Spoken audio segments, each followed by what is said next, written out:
Okay, so thought I'd do something a little here for you aspiring developers. Just take you through a basic process of how we make the game. Pro Janitor, please. And just in a real basic nutshell, take you how we do it. Take you through how we do it. Where it really starts out actually is the art. I mean, of course, where else is it going to start? You know, we had the idea for the game, and then we had to give it a visual. We had to give it a representation. So it was something. Whenever I got a hold of Daniel, the artist on the game, had him start creating the art for it. Whenever he took my original concept for the characters and made it his own. And it starts out, he starts getting the concepts together for it, and he gets the actual animations and everything put together, and then it comes down to it, and I take those animations and all the art he did, and I put it into a sequence. I start to create the sequence from it, and that starts with getting things together in the sprite sheets. And the sprite sheet, what the sprite sheet is basically this giant map of all these images compiled into one big image. And the game engine itself basically knows where to grab each image from whenever it's putting the sequence together. So whenever it has to put the sequence together for an animation, it will go to this sprite sheet and it will pull an image from each part of this sprite sheet. And whenever it does that, it puts them all together in the animation itself. And whenever I create the object in the scene in Unity, because that's what we're using for the game is Unity, when we put the object together in the scene, then it will play all those frames back to back, which effectively creates an animation sequence. So it's pretty cool how it comes together whenever you're talking about when it comes down to mechanics and things like that, because this is where the programmers come in too. Whenever you're actually moving the character around the scene, you're really just moving the object around the scene, and the object has the animations attached to it. So whenever you hit a certain button to say jump, then the programmers put it in there for it to say that the animation sequence for the jump sequence needs to start whenever the player hits this button for jump. So it's just function to visual representation. But that's basically, that's pretty much it in a nutshell as far as getting the actual mechanics to work and everything. Of course, you have to be wary of things like optimization and stuff like that, and we did deal a little bit with that in the beginning, because this was really Daniel's first project for doing a lot of major animations and things like that for, so we had to cope with the having too many frames for a certain animation or things like that, so that the memory didn't get taken up by too much. So when you're talking too in terms of characters, like, we have Mitch, and we have Daryl, and we have April. And those are the three main protagonists. They're all part of the same team, of course.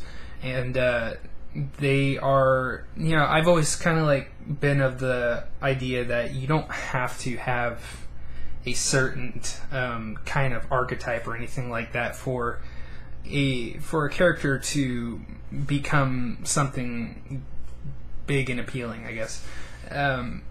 Because I always compared Mitch to Mario, in a weird way, because Mario is probably the single biggest recognizable video game icon in the entire industry. Of course, it's even recognizable to people who don't even play video games. And that's the idea I had whenever I was creating Mitch, because it's not his profession, because Mario's a plumber, Mitch is a janitor, It's not the profession, it's the appeal of the character. And even though Mitch is a little more it's more action oriented than Mario per se, but at the same time it's the big broad appeal of the character. It's the flashiness and the connection that the player has with the character itself. and I put that into the other characters as well. You know, you have Daryl, and they all have their own style, their own advantages and things like that. Daryl being the powerhouse, he's a powerhouse guy, so he's the muscle of the team. And then April she's the vixen, I guess. She's the Kim Possible of the team, or whatever, because that's one of the concepts that I based her off of.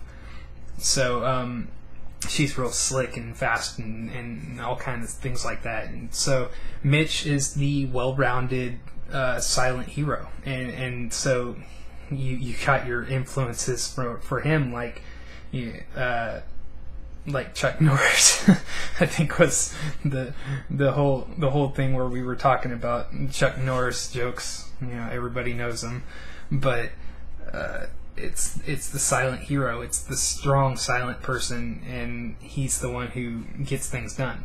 So that's where the idea for the characters came from. Now, of course, you have your good characters and you have your bad characters. So the bad characters pretty much came out of the circumstance itself, the plot, and the viral threat that explodes and takes over the city. All the enemies revolve around that. You have everything from big giant slime balls and crazy things like that to hybrid animals and just mutations of different inanimate objects and other things like that. You know, I think we have the gumbo, which is lack of a better name, I guess, but it's a mutated piece of gum. You know, where do you come up with stuff like that? It revolves around the circumstance. What happens when a piece of gum gets infected? You got to be imaginative about it. So that's what happens, and that's how we came up with characters like that. So that's pretty much how that goes. But they have to balance each other out, and they have to support the plot. As limited as it is, it's still part of the game story that you are a hero. You have to save the city from this threat. The concepts for it too are pretty important because it is like I said in the film. It's just a guy trying to be a hero, and a lot of people had that when they were younger. They were trying to be bigger than themselves, and they were thinking of the alternate version, I guess, if you would, of themselves, the heroic version, and they had all these ridiculous ideas, but it really was something that at the time they could see as them. They were just being bigger than themselves, and that's what the game is about.